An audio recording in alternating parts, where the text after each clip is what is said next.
విషయం ఏదైనా డీల్ ఏదైనా క్రెడిట్ కొట్టేసేందుకు అమెరికా అధ్యక్షులు ట్రంప్ తెగ ఆరాటపడుతున్నారు. యుద్ధాలన్నీ ఆపుతున్నా ఈ క్రెడిట్ తనదేనని గొప్పలు చెప్పుకుంటున్నారు.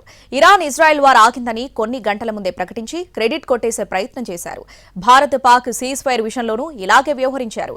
మిస్టర్ ట్రంప్ సీజ్ ఫైర్ డీల్లోని నీ ప్రమేయం లేదని భారత్ ఎన్నిసార్లు స్పష్టం చేసినా పదే పదే తనదే క్రెడిట్ అని చెప్పుకుంటున్నారు. ట్రంప్ రెండోసారి అధ్యక్షులయ్యాక టోటల్ డిఫరెంట్గా వ్యవహరిస్తున్నారు. పెద్దన్న స్థాయిని దిగజార్చుతున్నారు. ప్రపంచంలో ఏ డీల్ జరిగినా క్రెడిట్ కొట్టేసేందుకు ప్రయత్నిస్తున్నారు.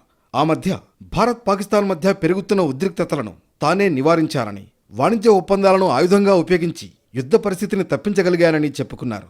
ఇది ఆగింది నీ వల్ల కాదు, పాక్ కాళ్లబేరానికి రావడంతోనే సీజ్ ఫైర్ జరిగిందని భారత్ ఎన్నోసార్లు తేల్చి చెప్పింది. అయినా తనదే క్రెడిట్ అని చెప్పుకునేందుకు తెగ ప్రయత్నిస్తున్నారు ట్రంప్.